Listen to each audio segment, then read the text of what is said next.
the music off? Even though it's really nice, we're going to turn the music off and get started. Hi, so I'd like to welcome everybody to the Teaching and Learning Center Town Hall, where we're going to spend some time thinking about and hearing from you all about your thoughts on what a Drexel Teaching and Learning Center would look like. But before I begin with that, I want to give regrets from the provost, who was here at the last one and wanted to be here at this one, but can't be. But is very excited about the work that we're doing and is happy for your engagement around the project. So what we thought we would do is do a little introduction, tell you a little bit about what we've been doing, and then just most of the time will just be open discussion with your questions and comments and thoughts about the Teaching and Learning Center. So I'm Erin McNamara Horvat, and I'm the Senior Vice Provost for Faculty Affairs. I'm Richard Frankel. I'm serving as a Provost Fellow this year, working in the office, and I'm a professor at the Klein School of Law. And Richard's been primarily, almost exclusively focused on the Teaching and Learning Center in our office and has done, I would say, 95% of the interviews with stakeholders and gathered a lot of data and have been really helpful.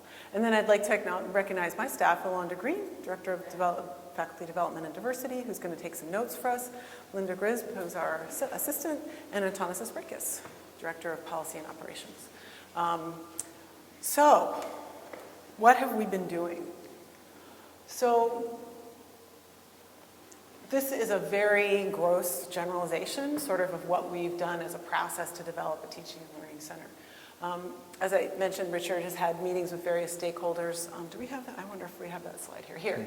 And this is just a sampling of some of the stakeholders that he's spoken with. We've tried to reach out to people who would have had anything to do with different aspects of teaching and learning, especially places within schools and colleges or special institutes that are focused on that, to talk with them about what they do, how it might map onto the Teaching and Learning Center, and what they think we ought to be thinking about in terms of a Teaching and Learning Center. So those are the stakeholder meetings. We're holding open forums. This is the second of two in-person town halls. We have an online town hall next week, I think. Yeah, next week. Next Tuesday. Next Tuesday. And we have solicited nominations and are currently wrangling to figure out who's going to be on the committee that's going to do this envisioning process. And we have a couple folks here from Fairmount Ventures at the back who are going to be facilitating that envisioning process. Adela Smith and Lindsay? No. Lauren. I was Lindsay, Lauren. I'm sorry, I apologize. Who are going to be working with that group to help them come to the point where they can make a recommendation to the provost about what the Teaching and Learning Center ought to look like and what we ought to be looking for in an executive director, which is that report to provost. So I'm going to let Richard talk a little bit about, just for a couple minutes, about what we've learned through this process of visiting with stakeholders thus far. Yeah, so it's been great meeting with so many different people and groups over the last few months to gather people's ideas. And one of the things that I've noticed is just how much all the different ideas that people have. A lot of people come with a lot of ideas, a lot of enthusiasm about what a well-designed teaching and learning center could really do for the university, how it could make existing programs better, how it could allow different parts of the university to work better with each other, and just really people had a lot of great ideas and enthusiasm for the project. And the second thing, variety, that was emphasized is to really be useful, it has to offer a sufficient variety of programming that it's going to recognize that Drexel's a diverse place and people have different goals for what they want to get out of a teaching and learning center, so it can't just appeal to one thing or one group of people, but it has to offer a variety of programming that reaches all different parts of the university. And finally, the other thing I think that came through was it's nice to have this process to really take time to think about what a teaching and learning center should be, and what was emphasized to me is you have this time, really take it seriously and make sure you do what you need to do to make it not just a teaching and learning center sort of in name, but one that really is good and takes its job seriously and will really help the university's mission and to foster professional development. And I would add to that too, I think one of the things from my perspective that would make it uniquely Drexel is to be ambitious in the sense of lifting up those practices that we already have that are nationally recognized. We're a leader in experiential education, so we want to be ambitious in terms of the scholarship of teaching and learning, in my opinion. So we want to hear about your aspirations for the center, your concerns, your questions, anything that you would like to bring to the table. I'll put my clicker down because that's it.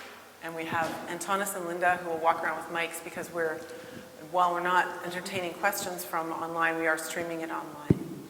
Yeah, so you do need to speak into a mic so that we can capture that. And we're recording it. So, thoughts? MJ. Thanks. I'm probably the one who wouldn't actually need a microphone. I guess I was kind of curious when I'm thinking about a center of teaching and learning from a teaching and learning perspective. There's usually some sort of unifying theory behind what's going on. Has there been any thought? Is this going to be a experiential process? Is this going to be very positivist? Is it going to be constructivist? Sort of what's the idea that's going to drive a lot of that programming or unify it? That's for the envisioning committee to figure out. So I think that that's a really good question. It's a high level kind of question, like what are the ideas that are going to drive this? The things that you identified are certainly things that I think the committee would be right to wrestle with, and I think, hopefully Alonda will capture those. I would also say another one of those sort of higher order questions is this formative or summative? In other words, can people get sent to the teaching and learning center so that they can get better before they go up for promotion and tenure as part of like a improvement process? Or is it just voluntary? Is it something that, and that's a really important distinction too. So I think, and that would go to sort of a philosophical difference around like, what's the purpose of this teaching and learning center? What's its end goal? And so that's exactly what we're trying to sort out. Actually, similarly, I was wondering if you guys had looked at other centers of teaching and learning. What do they look like? What are their sort of unifying things? Mm-hmm. And what sort of already resonates with the Drexel mission versus what are you kind of like, that doesn't fit our model so far? Yeah, I'll let Richard speak in a minute because he had somebody from the law library do sort of an institutional scan. My reading of that is that it's not all over the place, but there is a pretty wide swath of different approaches that places take, both that are, another variable is whether or not sort of tutoring services, teaching and learning stuff for students is co-located with support for faculty. That's is in some places, isn't in some places. Again, whether it's summative, formative, all of those things are real different. So. Yeah, I mean, I guess to address your question maybe a little more granularly, they all, if you go and check, say, a website, a school, they all, for the Teaching and Learning Center, you'll often see a specific mission statement. What's the mission for that particular center? A lot of times it's focused around some sort of professional development kind of mission. Then you'll see variances in terms of what does the physical space look like, what does the electronic space look like, and then there'll be sort of programming that's offered through there. Or you might say you see links to different things where you can find information. So it might just be like a portal so you might have a teaching and learning center where you can find out about academic support services for students, even if like the teaching and learning center, whatever that is, isn't necessarily the one that's running that program, but it directs you to where that programming is. And I would think that from feedback from other stakeholders and town hall and my own thoughts is that one of the functions that I think will be served is that it will be sort of an umbrella. So I know there are people from Castle here and the writing program. We're not trying to replace any of that, right? On the other hand, we would like it to be more convenient for people to find resources. And I have had some people, and I won't say which units, say to me, well, we're hoping that we don't have to do this anymore because the Teaching and Learning Center is going to do it. So in terms of the Drexel environment, it's everything from people saying, wow, okay, we don't have to do this within our school or college anymore. We're going to have a university-wide Teaching and Learning Center, to other folks saying, we've carved out a really special niche here, and I don't think that the Teaching and Learning Center wants to take this on. But certainly we want people to find us through the Teaching and Learning Center portal, so to speak. So. Someone asked for the previous slide Oh, with the the previous constituency slide. groups. Oh, was it stakeholders? You want to see the stakeholders? Would you say It's a non-exhaustive. Non-exhaustive, list. this is just examples. Example. Oh, hey, Rebecca. Yeah, so, yeah, young woman. I wonder, in the visioning of the Teaching and Learning Center, how much of an advocacy role has been discussed, or is maybe part of this? My hope, I'll articulate my hope, is that, of course, a center like this will really elevate the prominence of teaching and the importance of teaching across campus. I don't think any instructor or faculty member sets out to be a bad instructor or a bad teacher. Oftentimes the priorities, right, dictate that, the less time is spent maybe on instructional development versus, let's say, research lab time. So if there's an opportunity to, whether it's advocate or argue for additional resources to be put towards teaching and shift the mindset of some administrators, of department heads and deans to some extent, about the absolute value of teaching and the necessity of good teaching.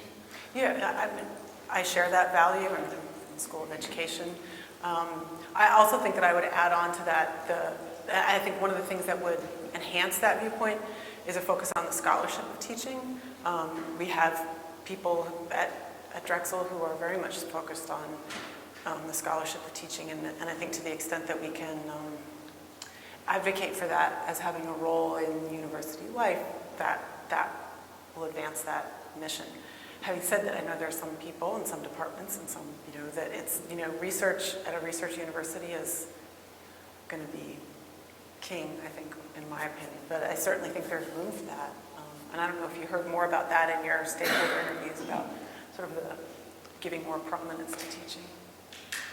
Yeah, I mean, the sense I got from meetings is that there has to be messaging from the university about the importance of teaching to make a teaching and learning center effective. Otherwise, it gets harder to convince faculty to devote their extra time, of which they might not have much, to doing that. So. Yeah.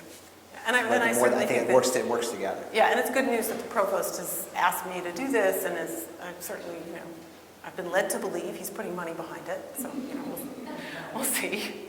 Yeah, MJ, right here. Oh, someone's back there. And to kind of follow up on what Young Bill was saying, that we are competing for students right now in ways that we haven't in the past. And I think something that could differentiate us to more savvy consumers. I think families are much more savvy than they used to be going through this process. To be able to say that not only is your child going to come to a school where we have leading researchers, but they're also skilled teachers that are going to impart to your student, your child, things in a way that is really effective, I think is really important. And I think if we position the Teaching and Learning Center that way, it really can be part of an important influential marketing plan. I agree with you, and I think it also builds on what's happening with the undergraduate research program, the STAR students. I don't know all the names for all of them, but certainly that's been an emphasis for undergraduates, and I think that those two are very much in alignment, in my opinion. Yeah. Rebecca. Good afternoon. Sorry, I apologize. I came in a wee bit late. But I just wanted to mention, as a stakeholder, thank you for including us in this conversation and way forward. And my hope is that we are there as a support staff to our colleagues that are faculty, and that we can help provide resources, points of contact within student life. So if they see a student that's struggling or needs assistance in any of the areas that we provide resources, that it's so easy for them to find us. And so that is how I would love to support and partner with you. Great. I think we would be foolish to not link the faculty side and the student side. Yeah, right. Yeah. Other thoughts? Things that you hope it will be, or fears of what it might become, or things we should look out for as we move forward. Yeah. And I know you and I have chatted about this, but I thought I would just kind of formally introduce this. The notion, I think this was discussed probably at the previous session too, but of really incorporating K-12 education. Yeah, it as didn't part of come up this. in the last one, and I didn't bring it up, so you can, Sure. Yeah. I think a lot of us, particularly those in School of Ed, as well as others who are, engaged in partnerships with K-12 institutions, have really benefited from those partnerships and from learning about those practices. In some ways, a lot of learning science is being advanced by what's happening in K-12 and a little bit less about what's happening in university classrooms. Of course, K-12 practitioners are generally in front of their students on a daily basis, not on a bi-weekly basis, let's say. So I would just love to see opportunities for those kinds of partnerships because I think there's great potential for learning on both sides, both working with K-12 teachers or administrators, working with those in our neighborhood and our community, the educators that are right here, and really, sharing those experiences with university faculty. My hope would be that no university faculty member would say that, oh, that has no bearing on what I do, right? That, oh, what happens in high school, even though I've been in so many faculty meetings where they blame the previous level for their students' lack of achievement or lack of knowledge on a particular topic or whatever. So I think that having those opportunities to share those experiences and seeing, hey, this is what's being taught in high school or in middle school and here are approaches. Because in some ways, there are schools in our region and certainly across the country who are at really the cutting edge of instructional design, pedagogy, learning science, even learning neuroscience. Much more so than most universities. Yep. I happen to agree with you, but that'll be something that the committee works out. Dean Marasco, you are the only dean to come to a town hall. Thank you for coming, Donna. It's kind of a twist on what we just heard. There is a lot in K-12, and I really think we need to build off of it, but I think our center should not only just tell people what practice is, but we should encourage people to be the leaders of how we do it from college on.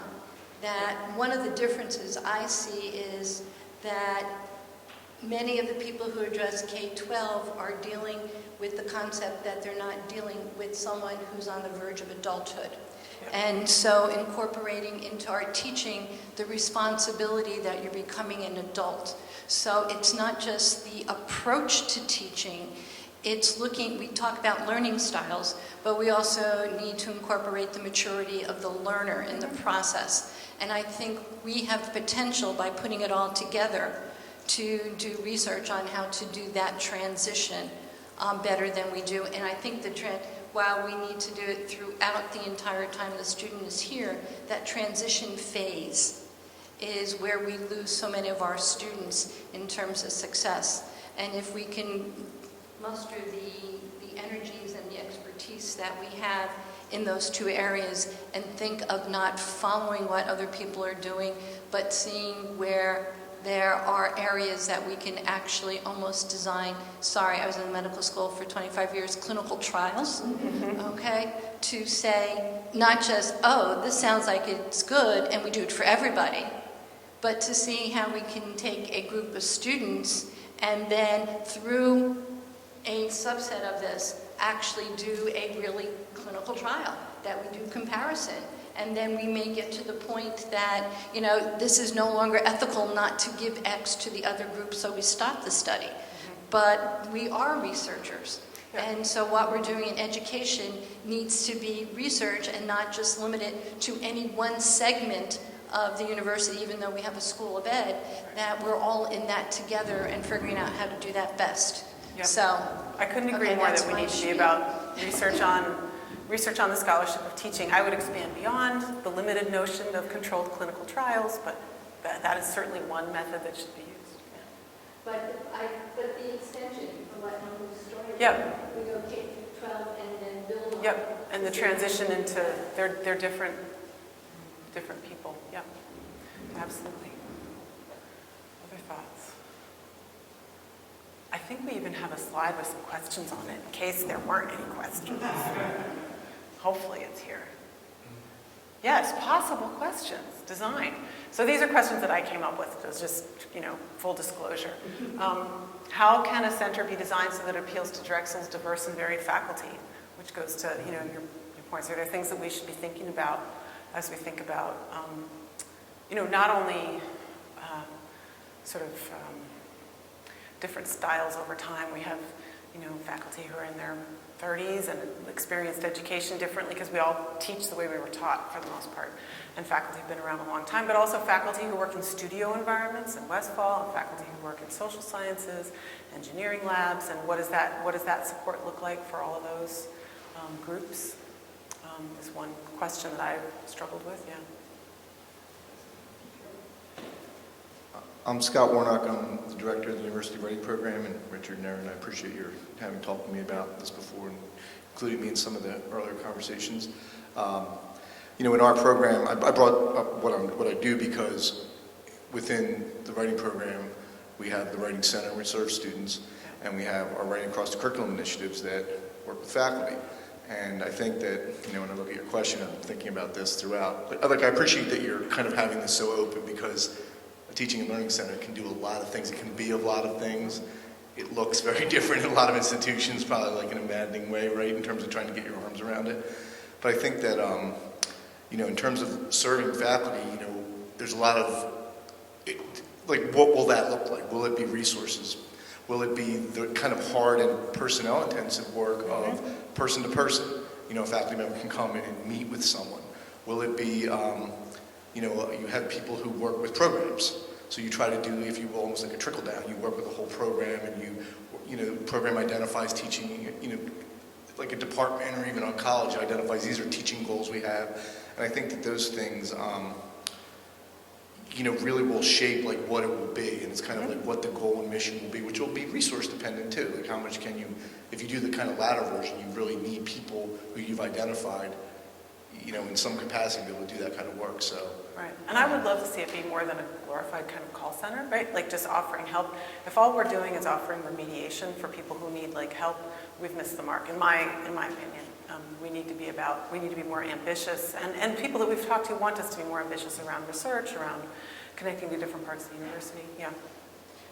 Again, similarly, that also makes me think in terms of diverse and varied, how many adjuncts are at the university, and how many people who we have here who are maybe only teaching one course, but who are passionate about education, who are very interested in learning more, in being here, in getting better, and being more involved, and just resources, capacity, space-wise, how unrealistic it is to serve every single person who teaches something here. About not just what students think about teaching, but peers and a multimodal sort of way of assessing the effectiveness of what we're doing in the classroom. So, yeah. I don't know. My name is Serena from the College of Engineering. I don't know if this is already done, but is there faculty mentoring that's going on, especially at the onboarding process? Yeah. Because I feel like sometimes faculty come in, I'm not sure if it happens across the university, but that they just sort of get thrown in, they were postdocs somewhere, they get thrown in, they don't know what happens after a student gets funding from NSF or something, and then they don't have any money, all these different things. I don't know if there's really a mentoring for faculty on the onboarding process, and maybe that could also be part of this teaching and learning, and also figuring out the ways of Drexel being such an intricate and unique place. Yeah, so we do have some mentoring. It's mostly done through departments and schools and colleges, so it's spotty for faculty across the university. We do new faculty orientation, so it's better than just throwing them in the pool without anything, but it's only a day and a half long orientation. And then I work with department heads. I absolutely think that some kind of mentoring around teaching could be part of a good teaching and learning center plan. But as you know, every faculty member is different, whether they're, teaching faculty, clinical faculty, tenure track faculty, and they're going to need different kind of mentoring. So I'm working with deans and department heads to try to match people up, but it's an imperfect process at best right now. And I think the Teaching and Learning Center will help with the teaching part of that, or can. And I think too, from my perspective, a kind of coaching model, mentoring coaching, is the kind of culture that I would think would be helpful. Nobody likes to be told, you stink at this, here's some resources, right? That's not gonna get people to improve, but thinking of it as a coaching, a traveling with somebody, we're all trying to get better, that kind of environment is gonna be more conducive to making good things happen. Yeah, young Lou.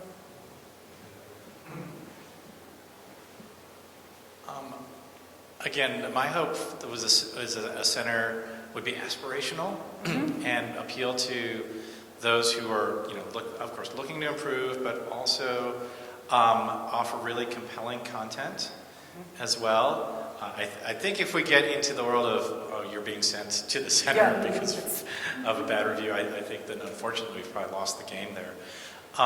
So hopefully people, it's a draw to faculty to want to participate, that the content that's provided, maybe, if there's regular events or a series of, really compelling presentations or individuals. I think that everyone's time is so precious that, you really have to be respectful of everyone's time in that regard. And I mean, just as an example, and I think in some cases, it won't be that hard to convince people that there is really good content and that it's meaningful and potentially useful.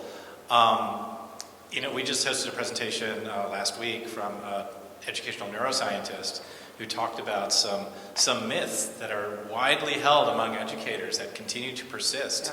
I mean, the left brain, right brain myth, right? That there is really any kind of strong I don't know, not just preference, but a strong innate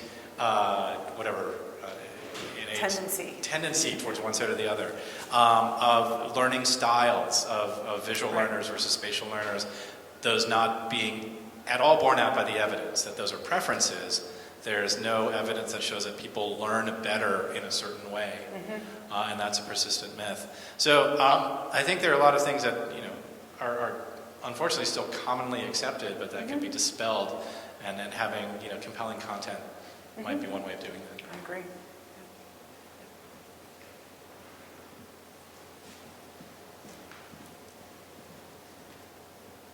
Well, what I would like, and I'd like people to comment on it, is to have a center that is a place where all the different activities that are going on can come together and to talk about how they can work together.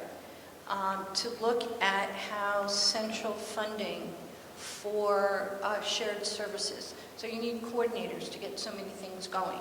And it's normally very few programs have, very few colleges, for example, have programs that will use a full-time coordinator to get your educational programs going. But there needs to be someone, and it has to be set up so that people aren't fighting for the time that's there, that there's actually something, but the resources, because there are times faculty come to my office all the time with a good idea for education, and there is no money available to try to implement what they're talking about.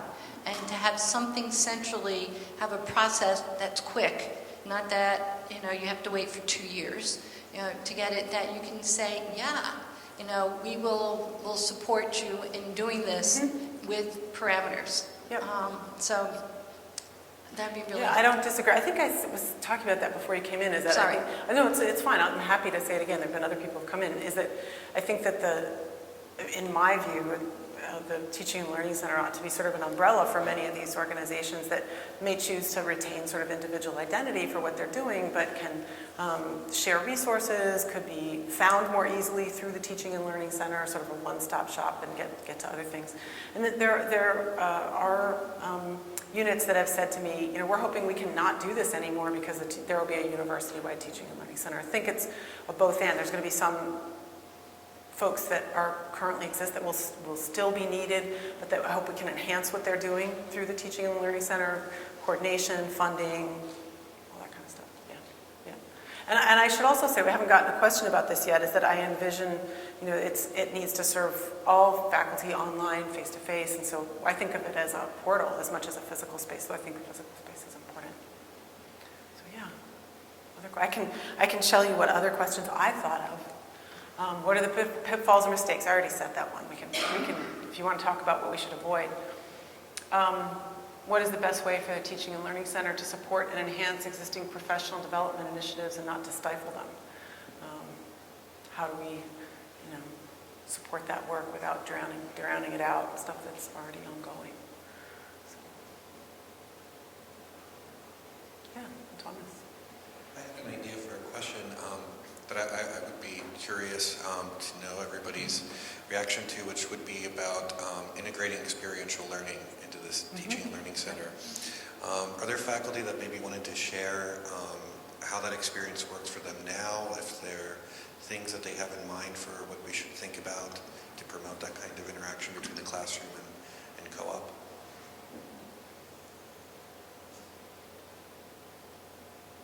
No, I know we're all in post-Eagles, but post-Eagles stupor. Yeah.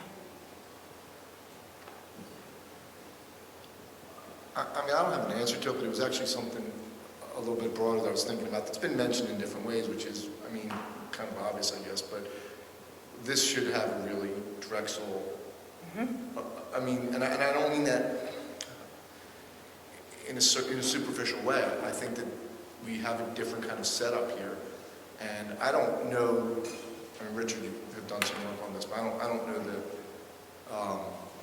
the literature or I don't know all the different teaching and learning centers out there. Like in what I do, we're a very teaching centered profession, so we cross paths a lot. What we do, we definitely work together in a lot of ways, but like that is something that maybe people don't really think about as much in terms of like making that link stronger. I know that we've talked about in the writing program, going back before even I was the writing program director, about how the writing that's done in professional settings, i.e. co-op, and carries over. So, these are long-standing questions that like maybe we're not, that people don't really think about as much as they could. And we have a really set up here. We would get a jump on it in tackling a question like that about how those kind of things happen in the classroom, expand outward, and what that really means in terms of students. Because there's a lot of talk now actually about like students' overall learning experience in universities, and like universities, some of it's like under attack, but I think some of it's not an attack. It's just like trying to like rethink the whole mission. So it's like a positive thing. And in some ways, Drexel has a really kind of a leg up on that because it's been kind of part of the whole DNA of the institution that you're doing those kind of things externally anyway. I would agree. And I'm a relative newcomer to Drexel, but I think we can expand on that, and I think we can expand on that and do better with that. Yeah, Jason?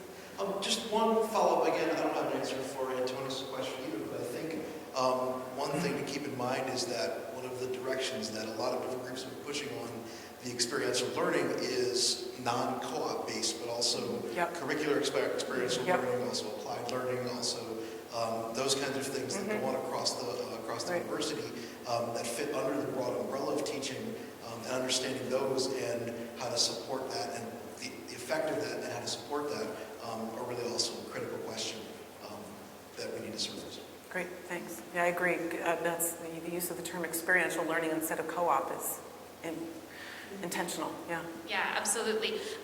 So, sorry, just to introduce myself, my name is Rachel, and I actually work at the Steinberg Career Development Center as a senior co-op coordinator. So this has been on sort of our radar for a long time now, and sort of what is the academic integration with co-op, with career development, how does Drexel do it already, and how have we done it historically, and sort of evolved just in this model because of choices that were made 100 years ago.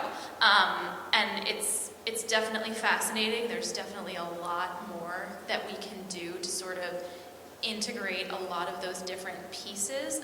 One thing outside of co-op that I've heard from a lot of students over the years is just how involved their faculty are, how much they appreciate how involved their faculty still are in the current professional landscape, and how much they love having faculty who can say, I was out at X company, or I was, at X lecture last week, and we were talking about Y research, and just all of the different things the faculty are already doing external to Drexel to be involved in again, the current professional field, and capturing that a little bit, highlighting that, encouraging that, so that other faculty can also have those touch points, be involved. I think this center could also be, you know, a resource for some of those things, although that's, you know, an endless list, but, no, I agree. similar to the internal links you were talking about. Yep,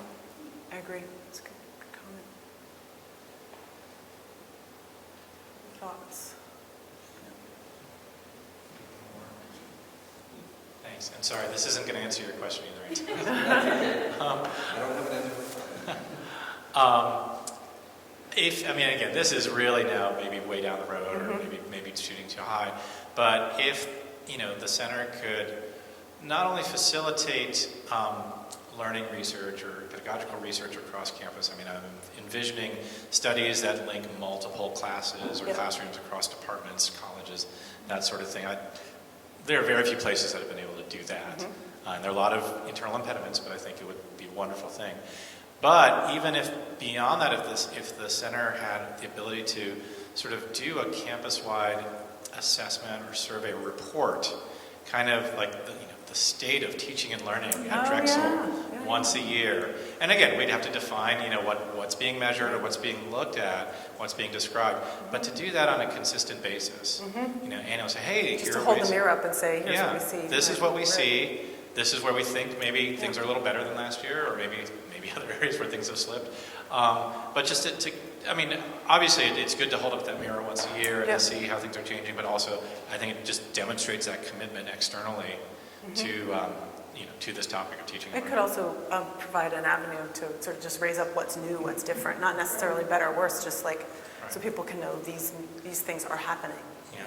And of course, that is much easier said than done. There's a lot of work that goes into producing that and collecting whatever data or surveys are necessary, observations and content as well. But short of that, you could certainly, the center could certainly do a lot to just showcase a lot of what kinds of great teaching is already going on at the university. Without having to produce a report, it could provide an avenue to really reveal examples of things that have gone very well. And I would hope that we would do that in really interesting ways. A report would be one thing, but demonstration, podcast, I mean, like that then could go beyond our internal community too, to really lift up what we're doing to other audiences. Yeah, because the longer I'm here, the more I'm impressed by our faculty and the work that they do, and I really think we are a national leader in many particular areas. Other thoughts? Questions about the process or hopes? Jonathan, Antonis is coming with a mic for you. I would like to be provocative a little bit. What? I would like to be provocative a little bit. I would expect nothing less. Because it's TLC, I hear too much T. I don't hear much about L. And how do we measure students' learning? And we don't have a system for this. Yes, before you came in, I was mentioning that we... Okay, I'm sorry. Yeah, no, I'm just saying, yes, that issue was, yes, yeah, absolutely. Some universities, many, hundreds, are organizing exit examinations upon graduation, either with or without requirement for graduation. The CLA Plus is very famous, ETS, etc.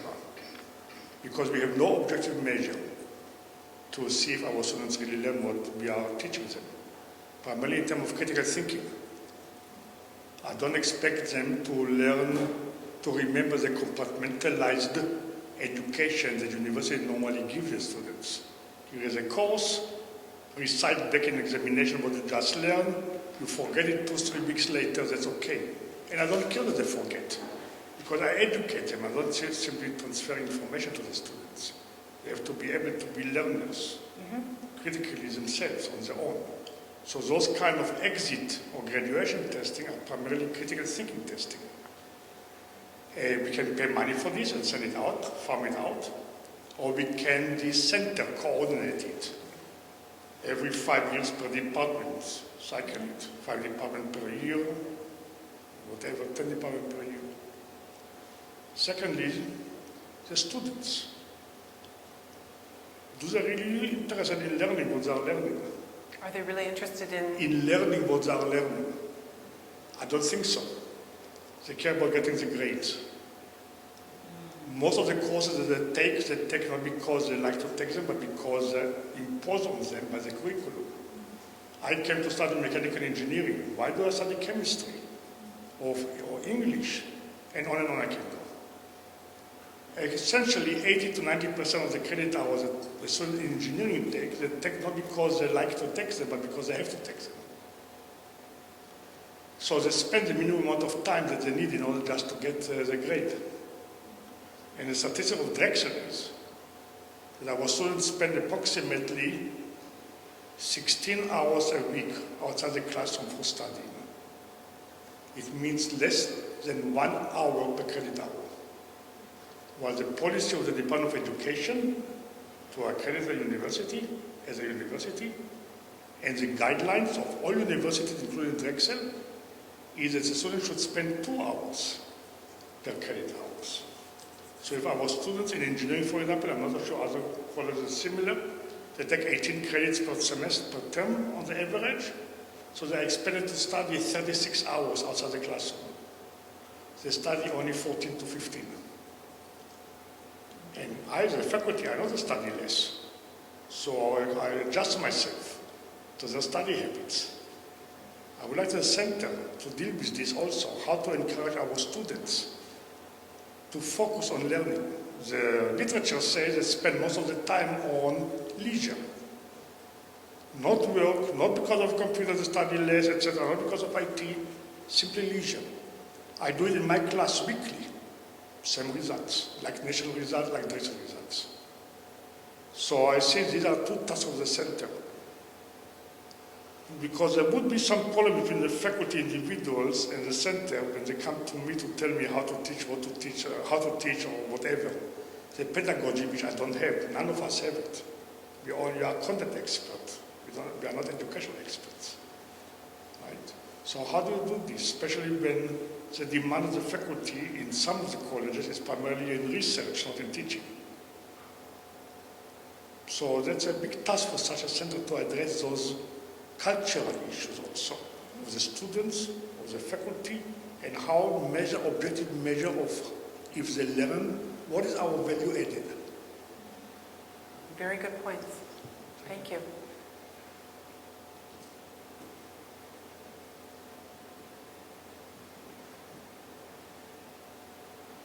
Others? I don't have any more cute questions. I don't know if Antanas has any others.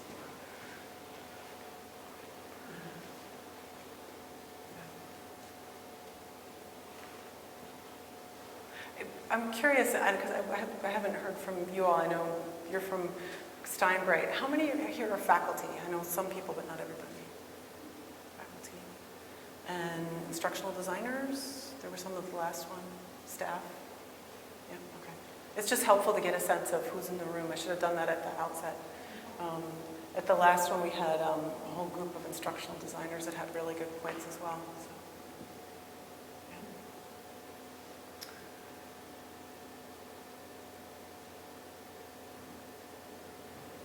Well, I'm going to stick around. I'll be happy to listen to anybody. I don't know what other questions people might have or comments they'd like to make about it. We will be putting notes on the website. Within hopefully a week to 10 days, we'll be, more like a week, begin soliciting people to serve on the envisioning committee after they've been nominated, and then announce the committee once everybody's agreed to be on it, and hope to be making a recommendation to the provost by end of May. And conducting a search for an executive director in the Teaching and Learning Center. So, like I said, Richard and I and the staff will stick around, and we really appreciate you coming and supporting what we're doing. Thank you. And if you have other thoughts after this meeting, you're welcome to contact Yeah, us. welcome to contact us, or it doesn't end at this also meeting. faculty affairs We're always at open to other Drexel. ideas, so please feel free to share your thoughts. Yeah.